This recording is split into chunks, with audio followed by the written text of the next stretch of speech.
we want the fans to have their seat. We want to score goals. We want to get momentum on our side. And then on the flip side is when we don't have the ball, we got to be dogs.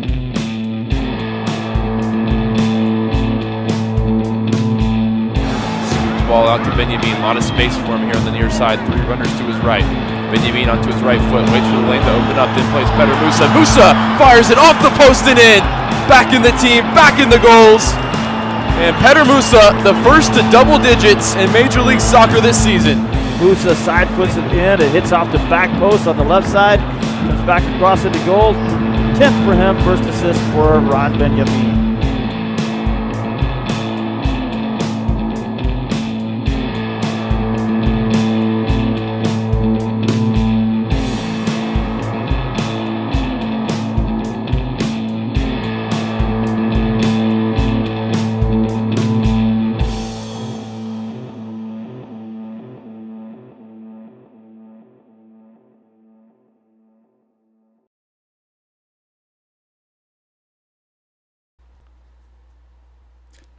And we are live.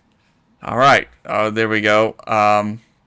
Welcome, everyone. Welcome, Chris. Welcome, Jose, to another edition of the Afterburn Soccer Show. Despite a bit of a wild week, a strange week last week, but also a great weekend for FC Dallas. We have a lot to talk about. Thanks for joining us. If you are listening and watching on YouTube, or on our Substack page, afterburn.soccer. You can follow us there, find some updates. I'll be putting out some articles, hopefully, over the next week or two, some thoughts about where this team is headed.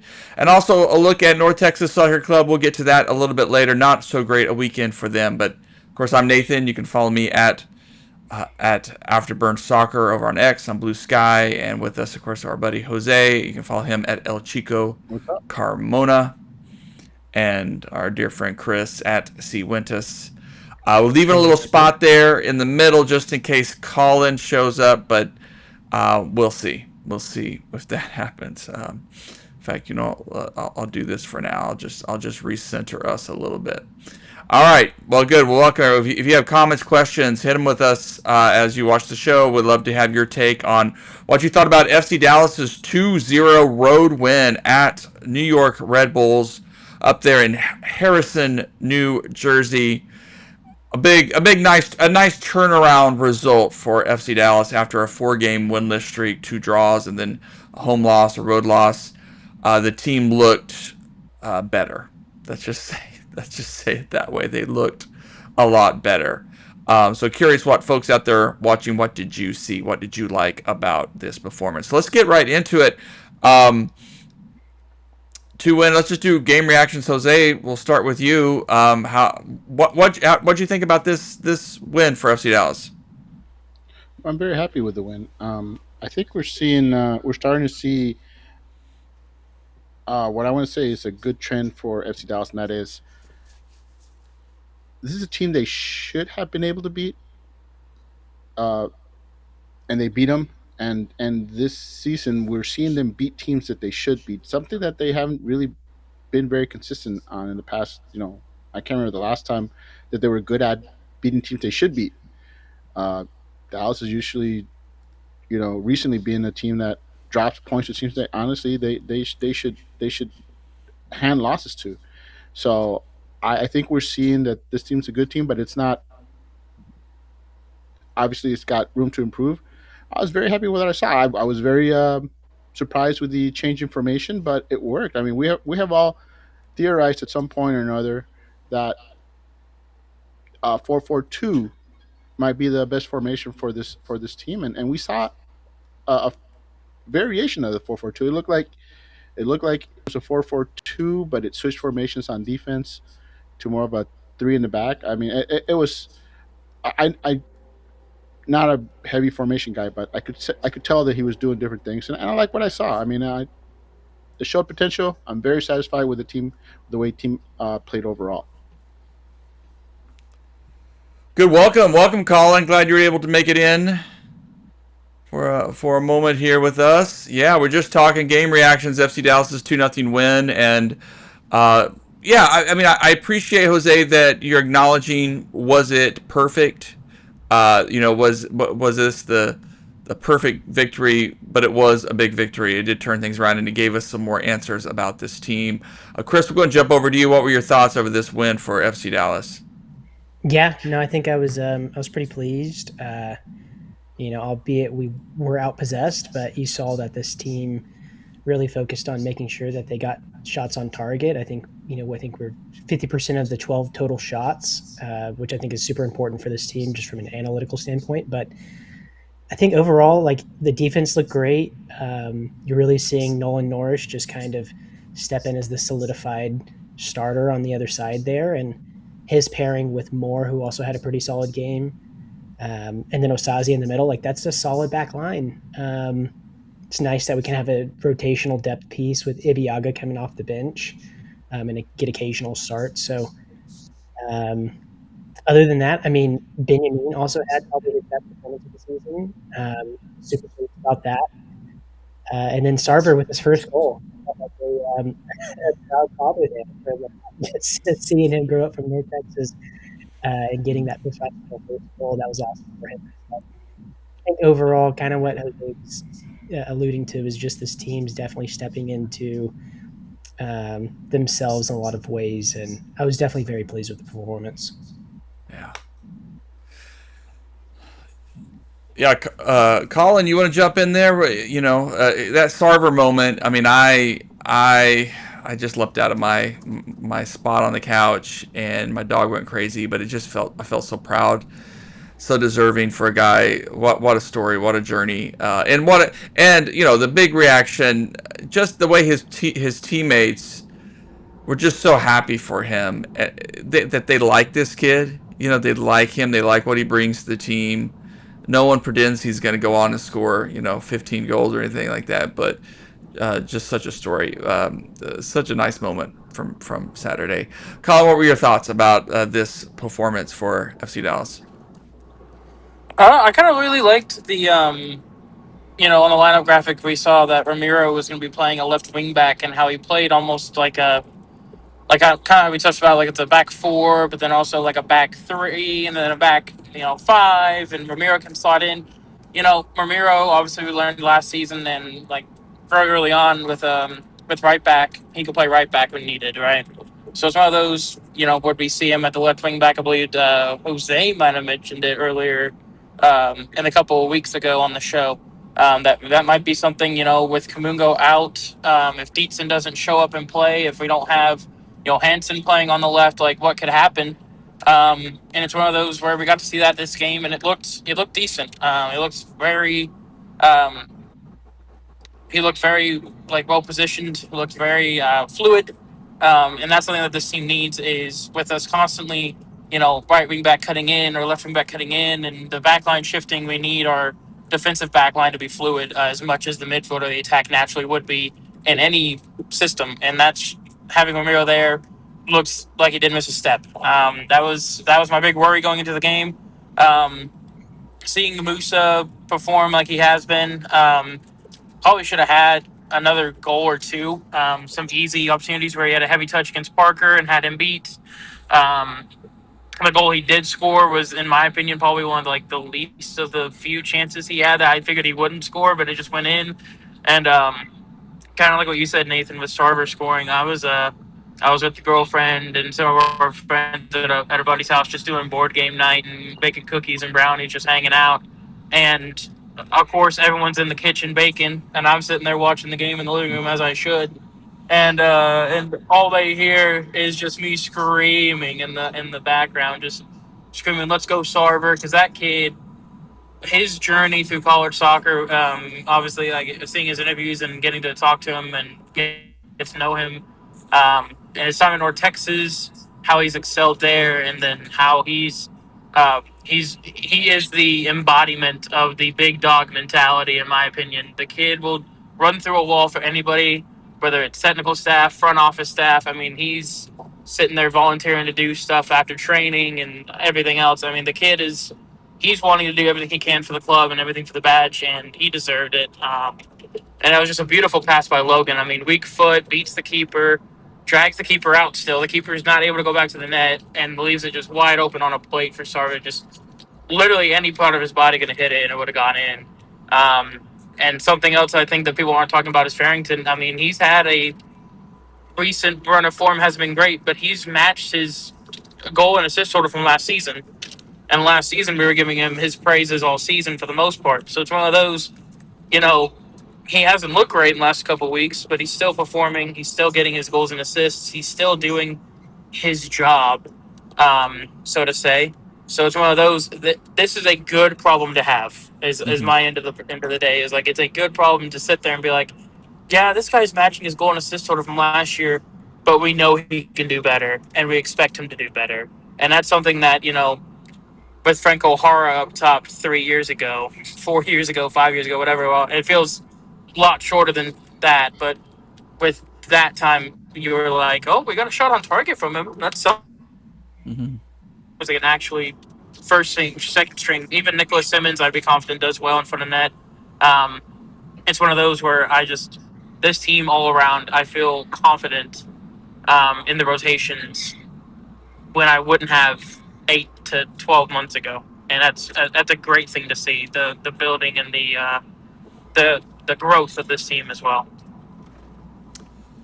Yeah, there's so many little threads and storylines to follow in this one, and of course we shouldn't overreact. I mean, again, we've been here before with a good road performance, and then the teams come back down to earth, and some of it maybe our buddy Luke here at Horse God. Is 4-4-2 the best for our club, or just against particular opponents that struggle on the final third? Good question. I mean, I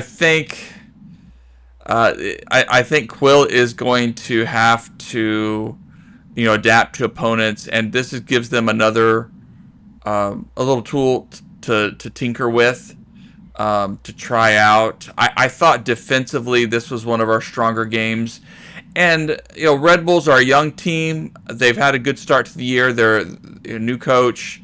They're not certainly an offensive juggernaut just yet. I mean, they started out so hot, but still, I think the defense was very, very competent and very, well organized in this match. And I think it was one of the better kind of well-organized matches for FC Dallas so far. They didn't really let anything get at them, and it was everybody on that back line contributed well. And is that part of this 4-4-2? Does that, or is it just this? They were locked in that night. How do we get that more? All those questions we're going to be sitting with. I don't know if anyone wants to jump on that question. If you felt like this 4-4-2 is a sort of a glimpse of what we could see more of, or if you think this is just going to be one tool in the toolkit for FC Dallas. I want to say that I think it's just a toolkit. I think with the people that he has now, Quill can afford to game plan around the opponent, and he can. And frankly, I don't think it really matters what formation they start in, because I feel like even if they go with a 3 in the back, they're set up to, play as a 4-4-2 if they want to. The personnel that he has allows him to be able to switch from formation to formation. It's not the first time that he's rolled out a 4-4-2. We've seen him sort of gradually work it in, and so I think it's an option, and it'll keep other teams guessing as to how exactly FC Dallas will line up. So I like it. Yeah, and I did want to add one thing. I just saw Horse's comment come through about Nolan Norris, and obviously I think his sort of reliability has definitely added a new dimension to this defense and the team. But I also think Shaq Moore, I think his kind of versatility has allowed, like we see in this last game, the back line to be able to shift, because not only is he playing, more out wide with like a wing back role in some games, comes in a little bit more, plays that like kind of right or left center back role. So I think him being able to be thrown along that whole back line and just be expected to do okay, I think has been a huge help for this team. And I think, just to reiterate what Jose was saying earlier, I definitely think it's just kind of dependent on the team that we see, whether or not we run like a 4-4-2 or a 4-3 or a 3-4-3, or it really just depending on who our personnel is and who we're playing against. I think Quill's done a pretty good job of that so far this season. Yeah, Nolan, he's just one of my he has lightened so much of some of the frustration that we might see with FC Dallas, just knowing that, hey, here's our next homegrown finally coming through and finally showing that really he probably should have gotten more minutes last year. He is just growing in his ability, his poise, his leadership back there, and he can give you a goal or two. He can give you an assist or two. I mean, there's things he can do that we were not getting from some of the other veterans. So yeah, and his flexibility. So yeah, we got, and Osaze was, I think, back to himself in this one too. Great performance from him. He gave nightmares to those New York Red Bull players. Yeah, Hall. They did a great job of containing Hall, who came in with I think 6 goals scored in MLS, and I think he had just as many goals as Musa across all competitions. So a dangerous striker, very young, but proven that he can score at this level, and they did a great job of basically keeping him in check. I think he only had like something like 14, 15 touches, which for their top goal scorer, that's, if you can do that, that's a great defensive performance by by any statistics you can think of. I also want to say, not trying to change the conversation, but sort of kind of. One thing I'm happy about this is we finally answered the question of who's going to replace Kamungo. This, he's missed. This is his 5th game, and prior to this match, the team had gone, 4. They were on a 4-match winless streak without Kamungo over at left wing. I mean, at left wing back, and then I did not have Benjamin coming in at left midfielder as the answer to that problem, because you could see it. Benjamin, who's looked, I compared him to Kaique last year. All energy, but no game plan, no nothing. It just chaos out there. And in this match, he was doing what we expected from Kamungo, right? He was busting into the attack from the left side of the field, and he was just visibly a huge part of the attack. I think other than those 2 shots that he took, I wish he would just pass them to Musa. Mm-hmm. But I think he got it right the 3rd time. So that was my thing. I was very excited about to see Quill find an answer to how we're going to replace Kamungo, something that the team has been struggling with. Yeah, I've been pleased. I think he certainly got some minutes against Seattle. I think maybe that gave him a boost of confidence, and then this was a good performance from him, and again makes it. Jumping over to Matt Doyle, his newsletter this week, he sent out his power rankings. He still has FC Dallas around 10th, and his critique is still that FC Dallas. Oh, and we just lost Colin there, but that FC Dallas still lacks that really game-changing playmaker. And let's see if he pops back in. But we have a lot of pieces. I think we have a lot of solid guys. But do we have the guy who's really going to come in and just give that extra spark, that extra bit of quality that we lack? And so I hear Matt. I hoping that what Dallas is doing is we're helping a guy like Valiente emerge into that kind of role, or even Santiago Moreno merge into that role. Haven't seen it yet, but meanwhile, getting the right group of guys is going to be the challenge for Quill, the right set of guys to sort of move each other forward. And building on that, I just want to add that to be a good team, what he's talking about is having that playmaker. That's what you need. That's what this team is lacking to be considered an actual threat, an actual contender. But they don't have that. But what they do have that shows you that this is a good team and not just a a team that's going to be battling for the 9th or 10th spot, is that they have like three key ingredients of a good team. One, you have a proven scorer in Musa. I mean, we haven't had a proven scorer here in a while. Um, Right. that you could guarantee that teams had to absolutely focus their game plan and shut him down and still couldn't stop him. Musa has proven to be that already at 10 goals on the season. And you have to have an anchor on defense. And we have that now. We have a proven goal scorer. We have an anchor on the back line in Urugide that bails his team out, you know, all the time. And you have to have a solid goalkeeper. And that's all they're missing, is they're missing that one playmaker that can turn nothing into something. But it's still early. This team is still, that's the thing that excites me the most, is we still haven't seen the best FC Dallas can do this. The best lineup that they can field. I'm not sure what that looks like, but it's early enough in the season that we haven't seen it, and I think that's exciting enough for this club. Mm-hmm. You want them to see them take a step forward from last season's team, and I think we're seeing that, or at least hints that this will in fact be, a step forward.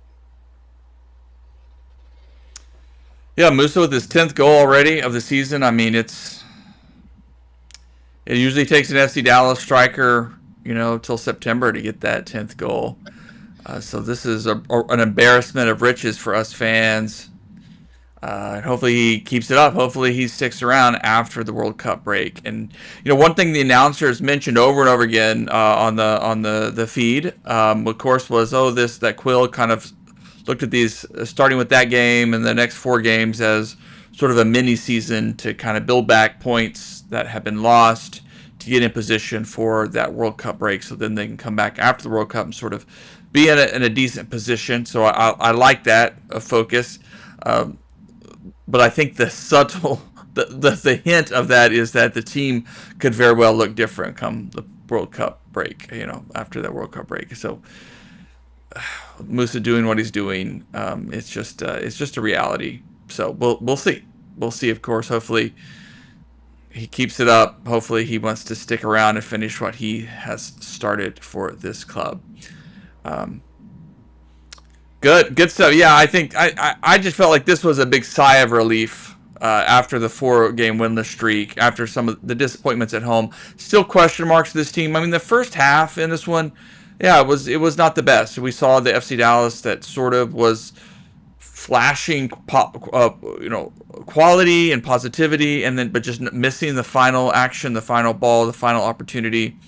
But they came back in the second half and really just were able to take over the game. But the professionalism of it, just that I haven't seen a game like this in a while with FC Dallas, where like, hey, they brought in Ibiaga, in the second half, and we were sort of like, I was sort of like, oh, come on, 1-0 lead, we can't rest on this.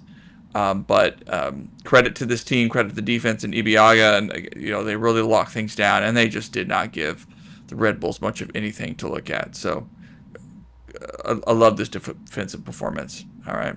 Yeah. All right, good. Well, moving on. Let's go ahead and shift over really quick. Go ahead. Sure. I just one last thing I want to throw out there that I haven't done. Right now, when you watch a team, usually there's certain players that you enjoy watching play. Everyone's got a favorite. Of course, you want to watch Musa because he's gonna, he's probably gonna score. You want to watch Urugide, but the player that has me mesmerized right now is Skaike.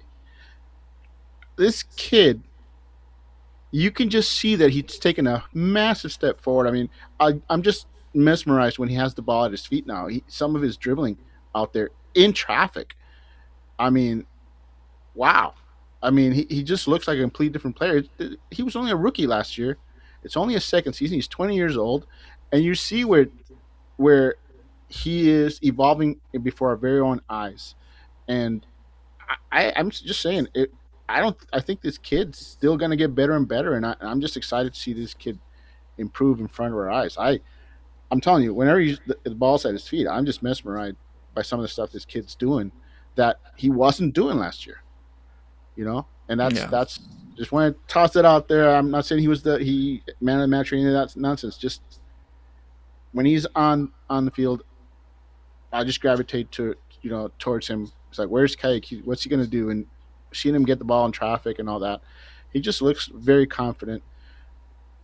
Like I said, a completely different player, and I like the direction he's headed in. Good shout out. Good shout out. I mean, another young player that is developing before our eyes. If we can just get the announcers to figure out what to call him, because yes. I just tune those guys out. In all honesty, Yeah, I think I just know, turned volume down and just watched the game. I forgot what this one was. Kike? Was that what they were saying? Kike. So anyway, it was not good.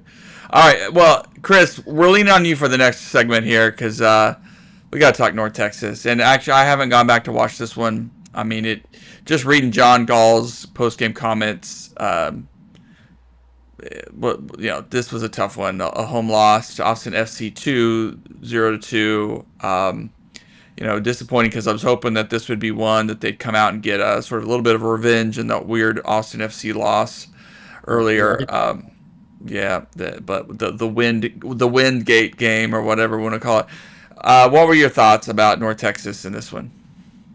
I mean, it was so frustrating to watch because I feel like every game you go into a North Texas game and you're like, this is going to be the moment when they finally show you who they really are. They're going to finally take off. I mean, obviously, I know there's still a lot of work to be done. A lot of personalities need to mesh together, it being such a new team kind of forming together. But man, when you look at this roster, it's just not deep.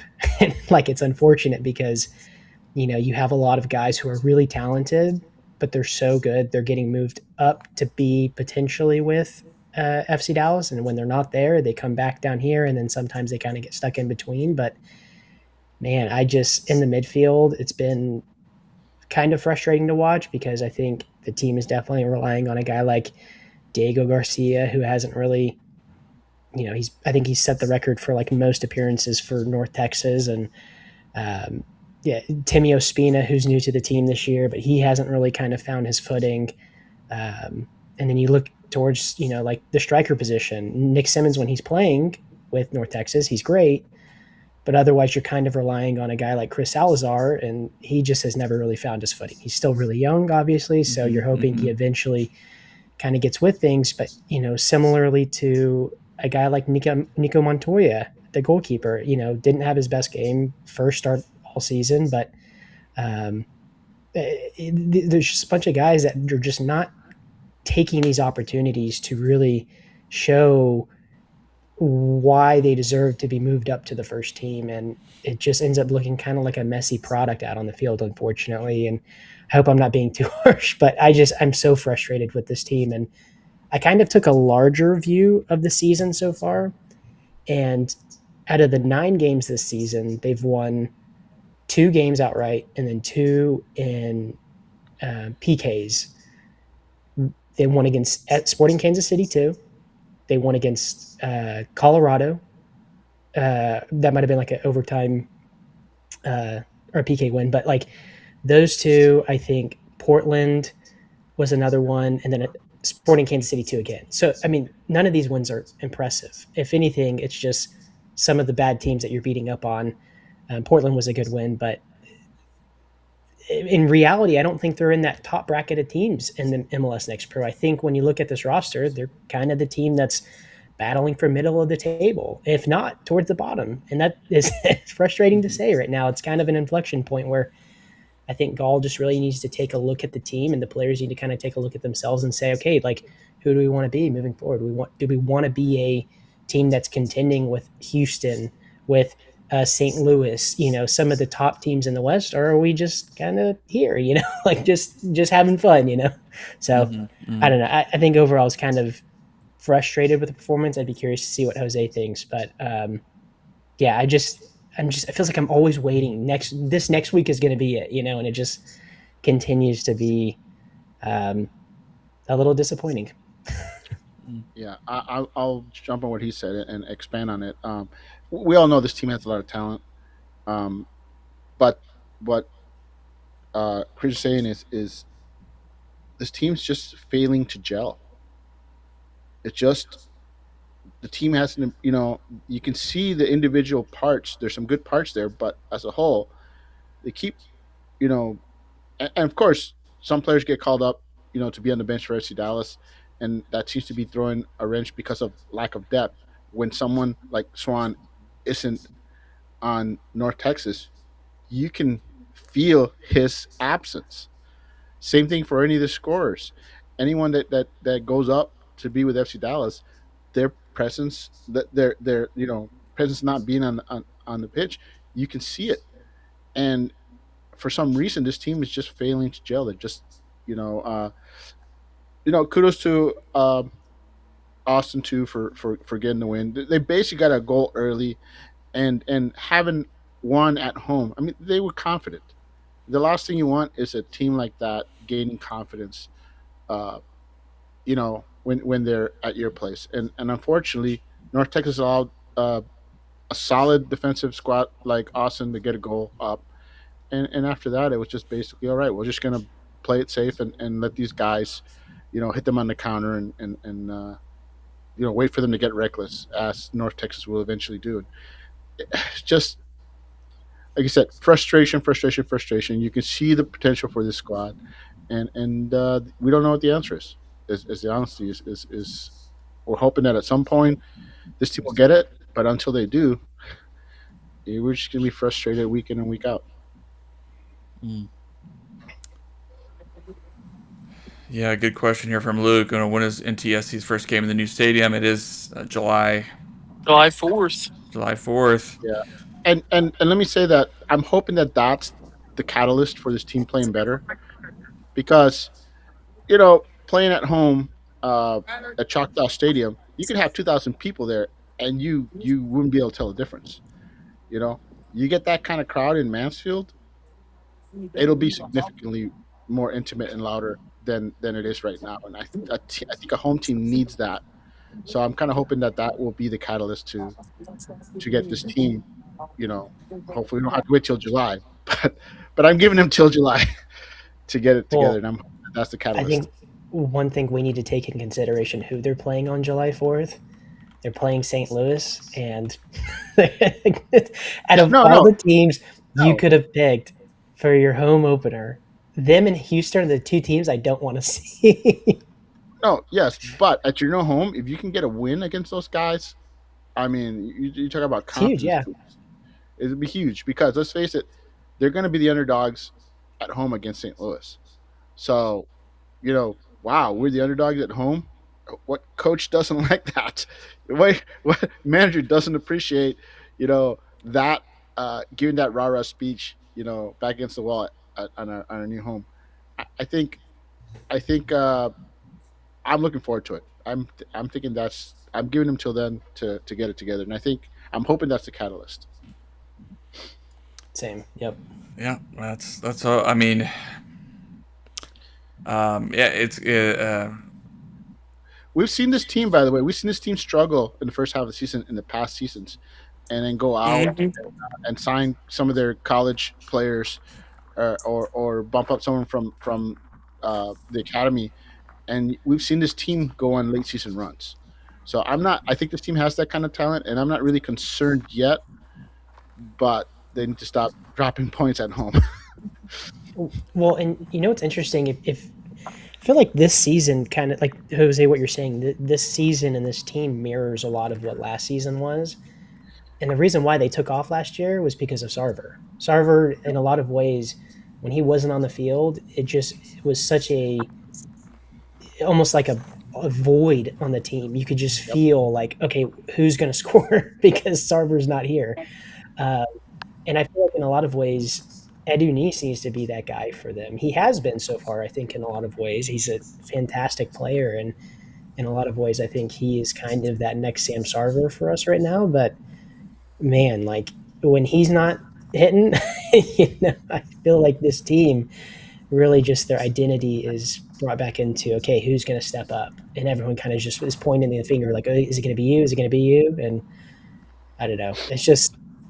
It's frustrating. And I also know like Gall a little bit is kind of, his hands are tied I think in a lot of ways with kind of mirroring the formation that FC Dallas has to run. And so a lot of times you'll see when they make a formation change, he kind of mirrors that, going with the 3-4-3 or the 4-2-3-1 last season. And so I mean, I don't know.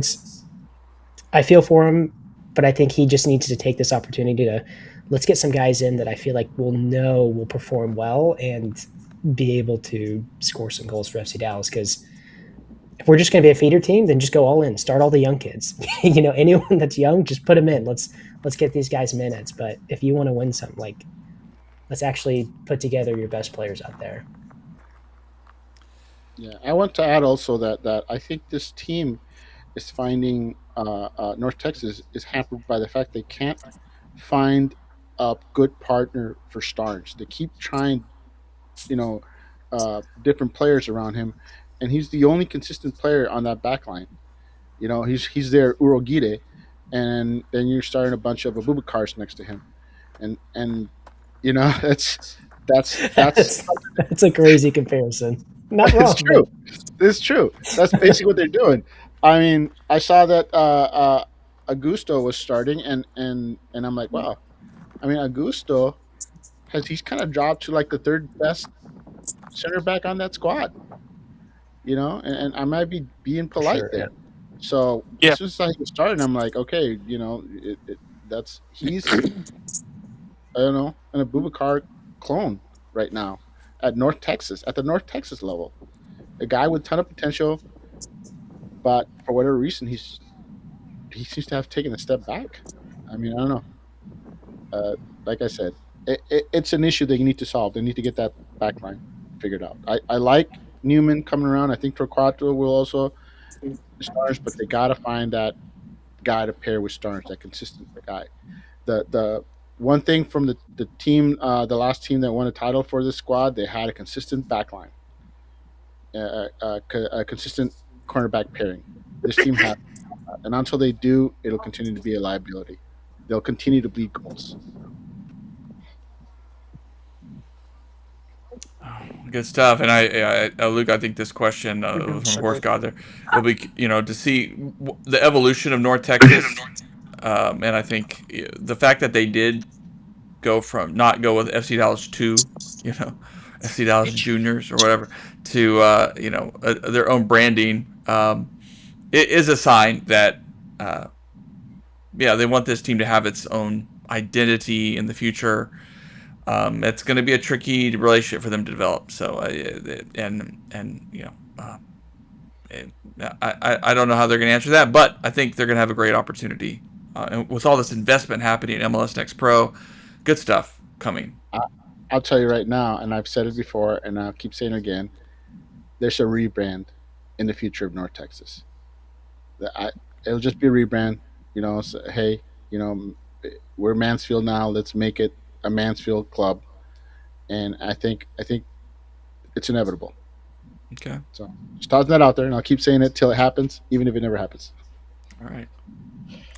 Good stuff. Good stuff. I in back of my mind, I think that the FC Dallas, they did some deep genetic research. They did like this deep analysis of the Mansfield area when they were selecting a site, and have like a probability through the AI number crunching that the next Messi is going to come from Mansfield, right? You want Mansfield to embrace them. You need to rebrand, and you need to say, hey, let's have we've seen other like USL clubs do this where they're like, hey, what do you want your team to be named, and have the fans pitch in, and the club has the ultimate say, but you want the fans to feel a part, like they're a part of that decision.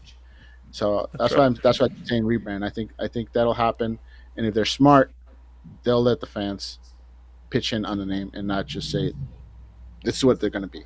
Yeah. Got another Dallas Atletico. That's it. That's right. Isn't there a Le Mans team in France, so you can be the Le Mans field? All right, but all right. Anyway, enough. What I haven't seen. What I haven't seen much in MLS or anything. AFC So like Mhm. Mansfield AFC or something like that.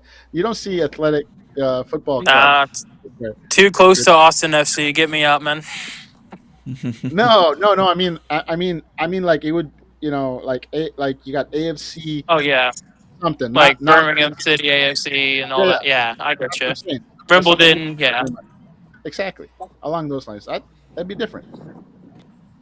Well, look, let's start rounding out the show here, of course, with match predictions and a fun one for FC Dallas coming up. I mean, a busy week this week for FC Dallas. But first, we'll look at North Texas. They're going to be on the road facing Minnesota United FC2. They lost. The MLS Next Pro schedule this year is kind of weird because this is the It is second very time. wonky. Yeah, it's wonky, but 1-0 win for Minnesota FC2 last time. I haven't seen. I haven't seen that North Texas necessarily is the kind of team that rebounds after a gutting loss, but they really have nowhere to go up from this. So I'm going to go with a road draw. I just think that they figure something out. They have a better showing, and they get at least a point on the road.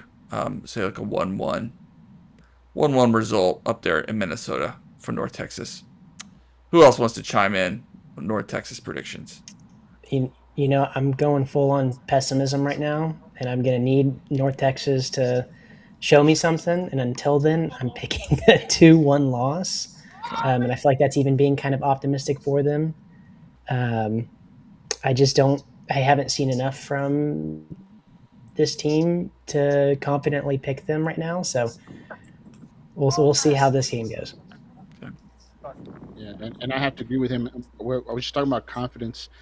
Minnesota's had a draw and a win against North Texas. This is their third match, I believe, if I'm correct. So, Yep. yeah, they'll be confident and playing at home. And right now, I don't see North Texas matching that confidence. So I'm gonna take it. I'm gonna go 1-0 Minnesota. Yeah, I'm going to mirror Jose there. I just think this isn't the game where we get back on the right foot. It's something that, like y'all were talking this whole time about, was there's no consistency, there's no fluidity, there's just no recently just nothing. I don't want to say nothing positive, but like one or two positives, and you can list 15 negatives if you really want to nitpick. So it's one of those things where, for me, I just don't think we get the ball running again against Minnesota. Maybe later on in the year. I'm going with a 2-0 loss in Minnesota. I think it's just going to be a tough match, and I just don't think we're going to be able to get the team flowing again until after that game. All right. Appreciate it. All right. Well, let's do FC Dallas another double game week for FC Dallas. The last one didn't go the way we wanted, but these are two home matches coming up pretty quick here. I should say, I guess it's going into next week. So I guess we'll have a time to chat before the 13th matchup. So let's just focus in on Salt Lake City, Real Salt Lake. At home, I mean, they get a week off to rest up. They got this nice win. How is FC Dallas going to fare against a very good Real Salt Lake team? I mean, these next two matches at home, Real Salt Lake, Vancouver, they're not easy. They're not gimmies in any sense of any stretch. Talented teams. Vancouver probably the better than even Real Salt Lake, but Real Salt Lake are doing things right now. A dangerous team, but you got to get your home points. I mean, FC Dallas has got to get over that mental, whatever it is that they've been lacking. So I think they get it done against Salt Lake City. Against Salt Lake, I keep saying Salt Lake City, Salt Lake, whatever. I think it's going to be a 2-1 home victory. I think it's going to be a confident performance. I think Salt Lake is going to get that goal that they think they'll need.